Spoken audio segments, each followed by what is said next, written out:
Welcome to our It's Electra series. In this series, we're going to share with you gear based on and inspired by the Electra Distortion circuit. Join us on this journey where we get the most tone out of the least circuit.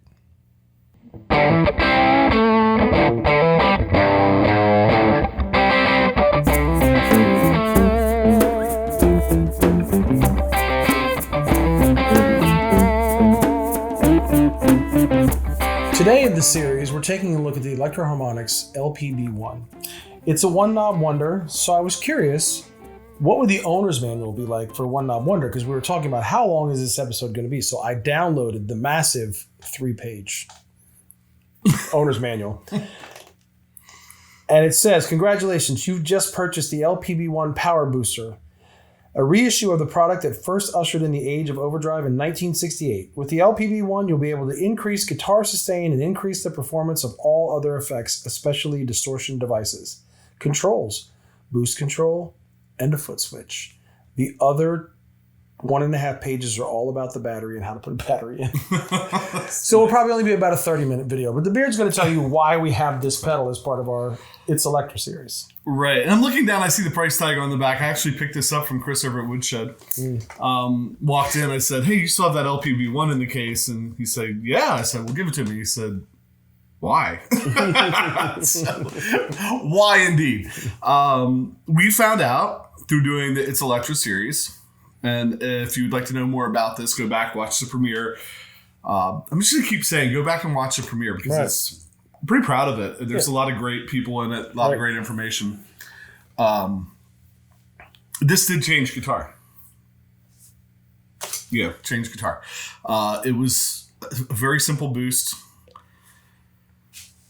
A result of trying to make a compressor, and they needed to make the compressor louder, and Mike Matthews saw like 5 parts and a boost and was like, that's it. Took it, ran back to New York, started making this. It's been around ever since. And I'm actually pretty impressed with it, to tell you the truth, after we plugged it in and played with it a little bit. I think it's kind of cool. It is. I mean, this isn't an original one. Right. It's not an original one. But it's kind of that original circuit. It's, there's not a lot of parts there. It's a transistor, and a couple other things. And so, you can spend a lot of money on a boost. I have a Vertex Effects boost on my pedal board, which is a pretty expensive pedal. I like the fact that it has a volume pedal insert, expression pedal insert to turn into a volume pedal, whatever. But you really don't probably need to spend a lot of money to get a clean boost. There was a thing recently about in JHS's last video where they're using the Klon as a clean boost. And he's like, they're like a dime a dozen. Like it's a price. It's a cup of coffee. It's slightly under $3,000. Right. So we thought, let's dive into this tonight. Let's check it out. Obviously we have one knob. So we're going to roll the one knob, maybe with single coils, maybe with a humbucker. Yep. But then what I want to do is come back and compare it to the Electra MPC 5, the Power Overdriver, because very similar circuit. I think maybe it's a different transistor. But when you look at the circuits, maybe I can flash those circuits up on the screen here. They look very similar. So let's compare it with that. And then maybe a couple, how might we use this pedals? Right. So that's what we're getting into tonight. So we start with the American Strat Clean Tone. On 2 through the Tyler JT22 and the ever-present Dispatch Master. On 2, I said.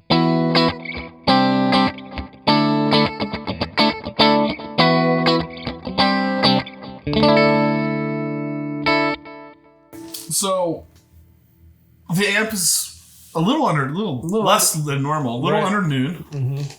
We're both looking back in disbelief. What? Who touched that? Who turned it down? But I think it'll be okay for what we're getting into. Yeah, it sounded good. So, but you can see that was still pretty crispy and spanky, even with just straight through the amp. Now, this is set probably around unity. Yeah. If we go below that, it's actually taking away. If you go all the way down, it's your always off pedal. Right. You go all the way down, use it as a kill switch. Right. So, yeah, go for it.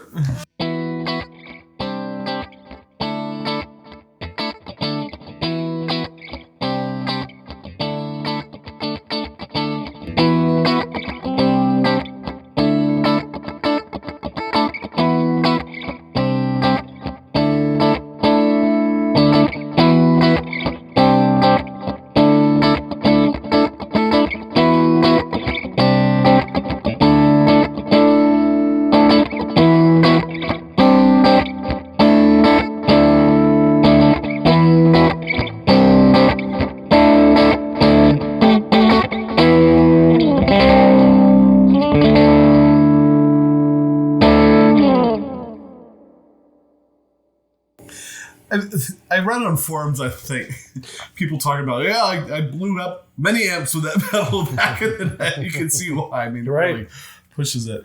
I think that Barber told me that was his first pedal he ever bought. Okay. I'm sure maybe down in the comments he'll tell me if I'm wrong, but I'm pretty sure David Barber told me that was the first pedal he ever bought. What do you want to do? You want to hit it with some humbuckers? Yeah, let's do it. Let me get back. So that Unity might have been set for humbuckers. We might be big fat liars, but if you've watched before, you know we're big fat liars. So I hit it. I'm like, okay, that wasn't Unity. That wasn't Unity, but it might have been Unity for this one here. So. The pre-show prep, believe it or not, there is a little bit.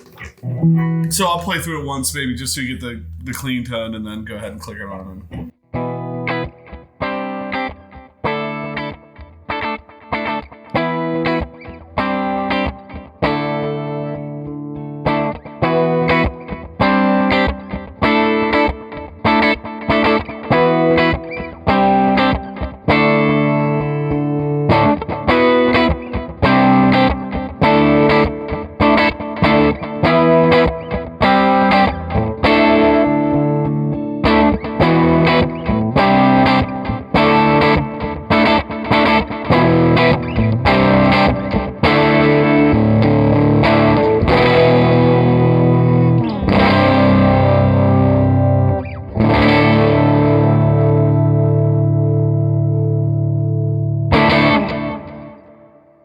That sounds great. It does. So you can see it sounds really good. That was Unity for the humbucker. But yeah, it does. That sounds really good. Mm-hmm. Like, I don't know. Like it's been around since 1968 for a reason. Right. Yes. It was, other than the 4 parts, it was worth rebuilding every time. Got the amp turned, the amp kind of, it's not even quite to edge of breakup. I bet if we turned it up to edge of breakup and then hit it with that full blast, it would sound glorious. Right. But I thought it sounded like that would be like a nice heavy rhythm. Anyway, let's do this. So we have down here the Electra MPC box made by Steve Higdon. We will do an episode on this box at some point, but in the box right now we have the MPC Power Overdriver Module 5. I'm committing him to putting a picture right here. And you're welcome. So maybe a picture of the box open. Yeah, that'd be even better. So you can see how that works.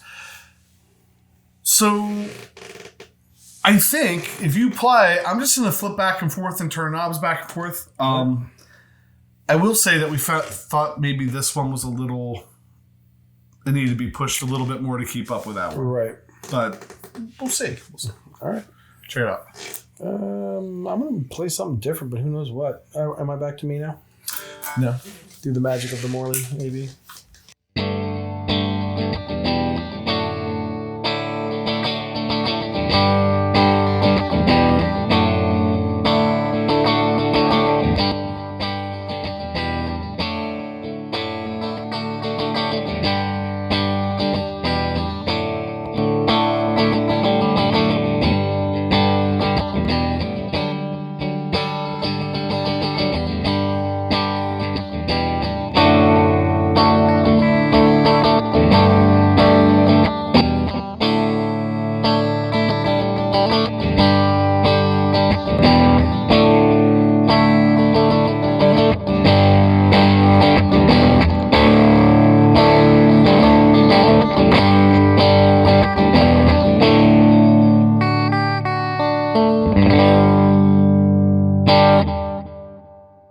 We found in the pre-show prep that both of them turned all the way up, similar-ish. It was kind of hard to get them to match between there. And we were doing it with the Strat before? Yeah. Because I felt like I had a harder time trying to get them to match up a little bit. I don't know. I might have made you play guitar and turn knobs. I was sitting on the couch. So we could throw the humbucker on if you want and check it out. I mean, we could just through the switch. Just even leave them all the way up all and right. just hear the. Oh, you just fine. G, E minor, D.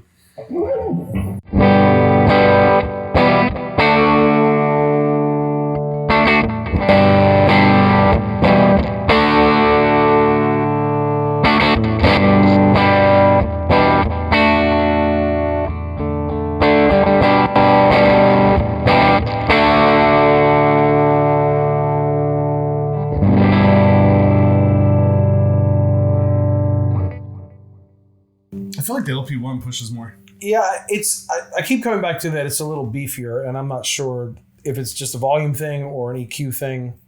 Maybe the way it's tuned, however much you can tune so few components. But yeah, it's fatter, so I always seem to like fatter, but maybe in a band context, this might be the way to go. Like, it doesn't get lost. I'm not sure. I mean, they both sound good wide open. They just sound different. I think there is. We checked out the circuit, and it looked like there was maybe a different circuit or a different transistor.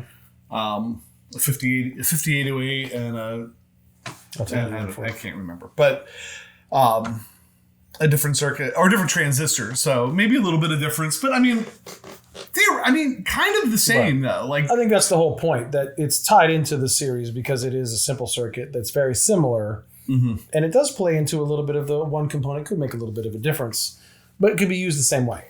So then and how does that tie into the circuit? You take that simple boost, right? We take this simple boost, and now we throw 2 diodes at the end of it, right, and clip that off, and we have the Electra Distortion. So the power boost, the circuit board in the power booster is the same circuit board that you're going to have in the Electra Distortion, the MPA tube sound. It's just missing 2 diodes. So now they have 2 products, right? We have a boost, throw 2 diodes on it, and we have Electra Distortion. So we're talking about then too, like, well, how would you use that? How do you use that? And so I thought, yeah, sometimes for me, I've really gotten to, and we're getting in the weeds. We said we were going to make a 30-minute video about a one-knob wonder, but here we are. When we tried the treble boost, right? Like, I never used anything in front. The thought of boosting anything, I didn't like it. I just give me a totally different sound with another drive pedal. But to put a little top end on something, a little extra push, I've really started to like that a lot. And I've used it a lot of times if I'm playing something clean with some type of modulation, because sometimes modulation either gives you an actual volume drop or a perceived volume drop. So a lot of times that's how I use it. So we have the DLS Tremolo here that sat on my board for a very long time, but made it back here to the studio, that I would play something, like this. I think you'll flip me back on over there. Oh. So, if I were just playing this pass and then he'll hit the boost, that he'll adjust it, but...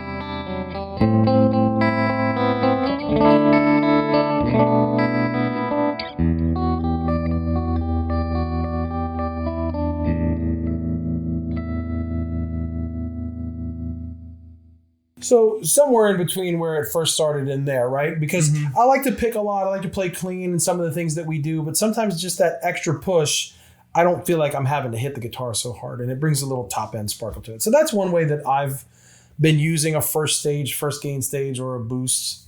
I can't believe I'm saying gain stages, but here we are.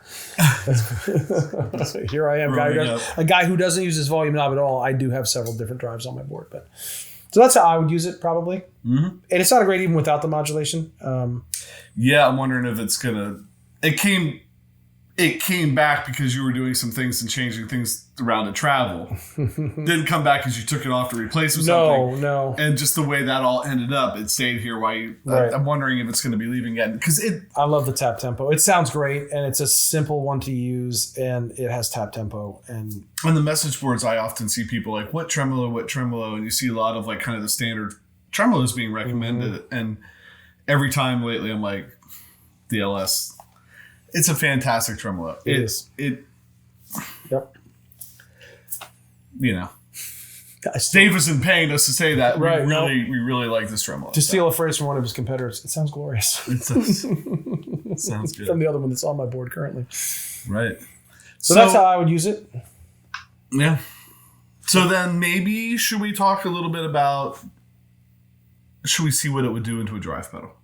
I think we're right up speaking your language there, I think. Okay. The one thing we didn't mention is that we've had the Dispatch Master, Earthquaker Devices Dispatch Master on the entire time. But it sounds like this. There you go. So we pulled off the DLS effects, tremolo pedal, put on the Greer amps Lightspeed. Nick's been really great to us throughout the series, a lot of help. And we were able to get some of his pedals in that weren't Electra because he talked in the interview how well the Electra pedals run into his pedal, into the Lightspeed. So we wanted to try it out. So we thought, let's try it out with the LPB-1. So we're going to jump right into it. I'll play, go back to that chord pattern again. You click on the Lightspeed so they can hear that by itself, and then we'll throw the LPB-1 into it.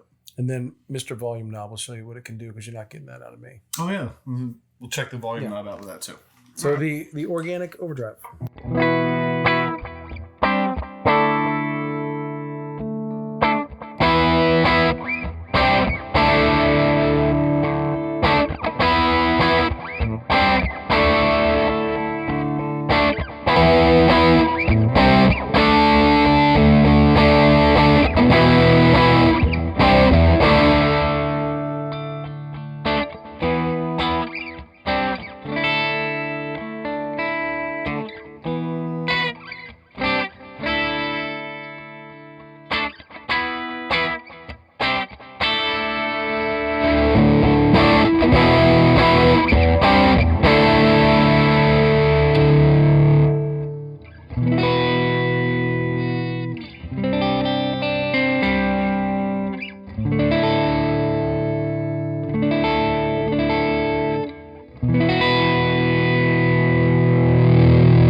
Makes a good thing even gooder.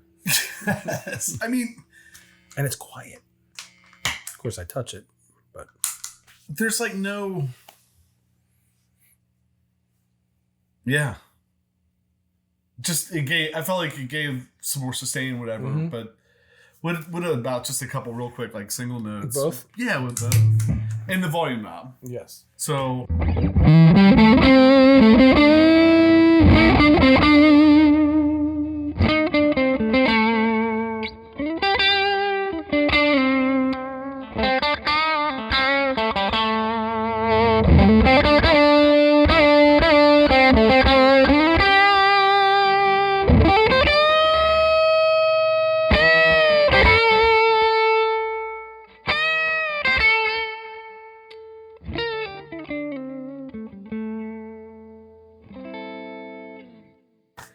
I mean, that's both on. Right. How much that cleans up and reacts to your volume knob. And that is like, it's everything. I mean, I love that. Turn the pedal on. Well, for all I care, it could be sitting back on the amp, and then you have clean through full drive on your volume knob. You never have to even go step on it. That's wonderful. I love it. That reacts so well together. Mm-hmm. Yeah, I don't know. What did I spend on that? Like $29 or something? Yeah. There you go. The LPB-1. $29. I think you knew it for like $44, I think. Yeah, I mean, they're not that expensive. So, I think that's it. Anything else? No. The more we go down this path, the more I'm like, Right. Yes. Before you know it, I'll be playing with my volume knob. Who knew? I mean, but it's changed. Yeah. It has changed. Both of our our pedal boards have Yes. changed through the stuff we've experimented with here. Yes. So anyway, enough about that. Maybe we'll talk about that later. For tonight, thanks everybody that subscribe. Click the notification bell. Hit the like button. A lot more coming. We haven't even gotten into the Electra pedals or the other pedals. These or are the the modules precursors. or the guitars. Yeah. Series is just getting started. We're so happy that you're hanging out with us. Anytime you interact with the show, it really helps us out. Helps us keep doing stuff like this. And really, we're doing it for fun and for the love of what it is. And this has just been fascinating to me. I guess to you as well. So with that, I'm PJ on behalf of the Beard, reminding you, no matter what you hear, you never have too much gear.